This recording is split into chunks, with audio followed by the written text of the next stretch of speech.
Sir, some say it's a cloud burst, but the Kerala Meteorological Department has said it is not so. Sir, I have been repeatedly telling in many of our meetings, even in committee meetings and other, whenever we come across the environments or organizations who are indulged in maintaining global warming, to tackle and combat global warming. Afforestation is one of the things, sir, but before the deforestation should be stopped.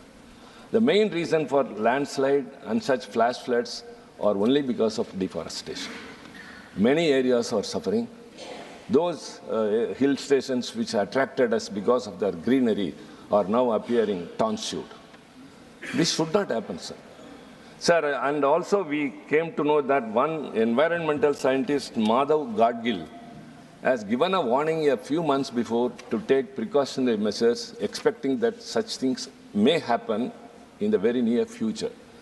So anybody who may not be in a position, sir, have very good research and they are giving very good suggestions also, but they are all ignored and neglected, for they are nobody.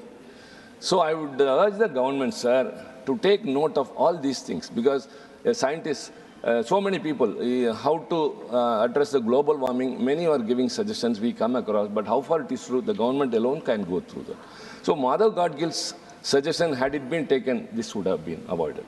So I would urge the government again, avoid such happenings in future for flash flood or cloud blast. Even it may come because it is of nature, but we have to do something precaution, and deforestation should be stopped at any cost, and at the same time release the disaster relief funds at the right time and to the needed level of those people and the state governments. Thank you very much. Early warning early warning early warning early warning बोलते ही गए। अंग्रेजी में जितने भी गंभीर प्रकार के शब्द है अपने भाषण में डालकर इसको बताया गया। मैं सदन के सामने स्पष्टता करना चाहता हूं, 23 जुलाई को केरल सरकार को अर्ली वार्निंग भारत सरकार की ओर से दी गई थी। 23 जुलाई को, 7 दिन पहले, फिर 24 को गई, फिर 25 को गई, 26 तारीख को मान्यवर ये कहा गया कि 20 सेंटीमीटर से ज्यादा वर्षा होगी, भारी वर्षा होगी, लैंडस्लाइड होने की संभावना है, मड भी रस होकर आ सकता है और लोग इसके अंदर दबकर मर भी सकते हैं। मैं कुछ कहना नहीं चाहता था मान्यवर, मगर भारत सरकार की अर्ली वार्निंग सिस्टम पर सवाल किए गए, इसलिए मैं कहता हूं प्लीज लिसन अस, मत चिल्लाइए, प्लीज रीड इट। जो वार्निंग भेजा है उसको पढ़िए जरा। और इस देश में कई राज्य सरकारें ऐसी हैं जिन्होंने इस प्रकार की वार्निंग का उपयोग कर कर जीरो कैजुअलिटी डिजास्टर मैनेजमेंट किया है। मैं ओडिशा राज्य सरकार के लिए भी, उस वक्त हमारी नहीं थी, नवीन बाबू की थी, हमने 7 दिन पहले साइक्लोन का अलर्ट भेजा, सिर्फ एक व्यक्ति मारा गया, वो भी गलती से मारा गया। गुजरात सरकार को हमने साइक्लोन का अलर्ट 3 दिन पहले भेजा, एक पशु भी नहीं मरा सर। मगर मैं बड़ी विनम्रता के साथ कहना चाहता हूं कि आप जो घिसे पिटे शब्द यहां लेकर आए हैं और डिमांड ही करते जा रहे हैं, अर्ली वार्निंग सिस्टम है। भारत सरकार ने 14 के बाद अर्ली वार्निंग सिस्टम के लिए 2000 करोड़ रुपया खर्च किया है और इसको साझा किया जाता है मान्यवर। 7 दिन पहले हर राज्य को सूचना भेजी जाती है और वो सूचना साइट पर सबके लिए भी उपलब्ध है, माननीय सांसदों के लिए भी उपलब्ध है। मगर कुछ लोगों को है कि यहाँ की साइटें खोलते ही नहीं है, विदेश की ही खोलते हैं, तो अब विदेश में तो इसकी अर्ली वार्निंग सिस्टम आएगी नहीं, हमारी साइट देखनी पड़ेगी मान्यवर। वर्षा, एक मिनट आप सुनो भाई, मैंने ध्यान से आपको सुना है, सुनिए जरा। नो डोंट प्लीज, इस तरह से नहीं चलेगा, सदन है। I will not allow. The facts and figures and details are being imparted. Please, मान्यवर, Honorable Minister. मैं तो उस उद्देश्य से ही कहता हूं इसको सुनकर सभी राज्य अलर्ट हो, अर्ली में अलर्ट हो जाए। मेरा किसी को ताना लगाने का आशय नहीं है। वर्षा के लिए अर्ली वार्निंग सिस्टम है, हीट वेव के लिए है, तूफान के लिए है, चक्रवात के लिए है, यहां तक बिजली के लिए भी अर्ली वार्निंग सिस्टम है, जो 10 मिनट पहले बिजली अक्षांश रेखांक के साथ कहां गिरेगी वो सीधा कलेक्टर को इन्फॉर्म करती, मगर इसका कोई जिक्र नहीं कर रहा है। मैं तो मानता हूं जानकारी का अभाव होगा, जानकारी का अभाव है तो भी ठीक नहीं है, और राजनीति है मान्यवर तो बहुत दुखद है। मान्यवर, कई सारे राज्यों ने इसका उपयोग भी किया है और परिणाम भी आए हैं, और इस अर्ली वार्निंग सिस्टम के तहत मैं आज सदन को बताना चाहता हूं, 23 तारीख को ही मेरे ही अनुमोदन से 9 एनडीआरएफ की टीमें केरल के लिए रवाना हो गई थी कि वहां लैंडस्लाइड आ सकता है।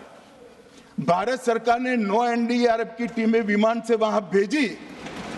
मैं पूछ सकता हूं मान्यवर, इतना मुझे पूछते हैं सारे लोग, केरल सरकार ने क्या किया? अनधिकृत लोग रह रहे थे, नहीं रह रहे थे, मगर वल्नरेबल सिचुएशन तो थी। इनको शिफ्ट किया गया क्या? क्यों नहीं किया गया? कौन रोकता था? और शिफ्ट किया तो मरे कैसे? शिफ्ट पहले नहीं किया गया है, बाद में किया गया है। जितना बोलोगे उतना नुकसान होगा। मैं बोलना नहीं चाहता, परंतु जब आप आरोपात्मक तरीके से बात करते, मैं शांति से यहां बैठकर सुनने ही आया।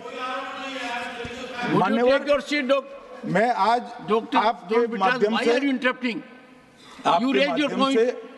कहना चाहता हूं कि early warning system Narendra Modi ji 2014 में प्रधानमंत्री बने, 2016 से ये प्रोजेक्ट चालू हुआ और 23 तक दुनिया की सबसे आधुनिक अर्ली वार्निंग सिस्टम कहीं पर है तो भारत में। और इसका 7 दिन पहले इसका अनुमान देने वाले 4 ही देश है, उसमें से एक भारत है। मगर उसको पढ़ना पड़ता है, डिमांड करने से कुछ नहीं होता। मान्यवर, जो उन्होंने कहा कि भाई डिजास्टर के पैसे रिलीज करने का राज्य के साथ पास अधिकार नहीं है, वो गलत है। मान्यवर, मैं इसकी भी स्पष्टता करना चाहता हूं क्योंकि सदन का रिकॉर्ड साफ रहना चाहिए। एसडीआरएफ में 10% राशि कोई भी राज्य अपने हिसाब से, अपनी गाइडलाइन से इश्यू कर सकता है, और 100% राशि भारत सरकार की जो गाइडलाइन इश्यू हुई है, गाइडलाइन इश्यू के किसी भी परमिशन की भारत सरकार की जरूरत नहीं है, गाइडलाइन को सिर्फ फॉलो करना है। मगर जो ये डिजास्टर के पैसे हैं और कोई हेड के अंदर तो खर्च नहीं हो सकते, हमें इतना तो चेक एंड बैलेंस रखना पड़ेगा। तो फिर भी 10% खर्च तो डिजास्टर के नाम से कुछ भी आप करें कोई नहीं पूछता है। 90% खर्च आप गाइडलाइन के हिसाब से डिजास्टर के लिए भारत सरकार की कोई परमिशन लेने की जरूरत नहीं। और बंगाल का भी कहा मान्यवर, डिटेल स्टेटमेंट नित्यानंद जी पढ़ेगी, मतलब मैं स्ट्रक्चर्ड स्टेटमेंट नहीं दे रहा हूं, सिर्फ स्पष्टताएं कर रहा हूं। मान्यवर, बंगाल का भी कहा, हमने 6,244 करोड़ रुपया 14 से 24 तक बंगाल के अप्रूव किए हैं, और जिस प्रकार से इनके खर्च का हिसाब आता है इस हिसाब से रिलीज होते हैं, उसमें से 4,619 4619 करोड़ रुपया हमने रीएम्बर्स कर दिया है। मगर वहां थोड़ा प्रॉब्लम है हिसाब भेजने में। अब वो तो मैं अच्छे से नहीं कर सकता साहब, बंगाल ने ही करना पड़ेगा। अकाउंट देना पड़ता है तो सरकार है, कोई पॉलिटिकल पार्टी नहीं है ना। सरकार के कुछ रूल्स होते हैं, रेगुलेशन होते हैं, अकाउंटिंग सिस्टम होती है, एजी का ऑडिट होता है। हम किसी को नहीं मानेंगे तो थोड़ी तकलीफ आएगी, मगर धीरे धीरे आदत पड़ रही है, इंप्रूवमेंट आया है। इसीलिए 6244 में से 4619 करोड़ रुपया इनका रिलीज हो चुका है। और मैं फिर से कहना चाहता हूं मान्यवर, अर्ली वार्निंग सिस्टम दी गई थी, इसीलिए 23 तारीख को हमने एनडीआरएफ की 9 बटालियन वहां पर 9 बटालियन वहां पर हमने भेज दी थी, और 3 कल रवाना करी है। एनडीआरएफ की बटालियन उतरने से भी अलर्ट अगर हो जाते तो काफी कुछ बच जाता। मगर मैं किसी पे दोषारोपण नहीं करना चाहता हूं। ये समय है केरल की सरकार के साथ खड़ा रहने का, केरल की जनता के साथ खड़ा रहने का, और जो लोगों की हानि हुई है उनके साथ खड़ा रहने का मैं सदन को विश्वास दिलाना चाहता हूं। Irrespective of party politics, Narendra Modi सरकार केरल की जनता और केरल की सरकार दोनों के साथ चट्टान की तरह खड़ी रहेगी, किसी को संशय रखने की जरूरत नहीं। Honorable Minister of State,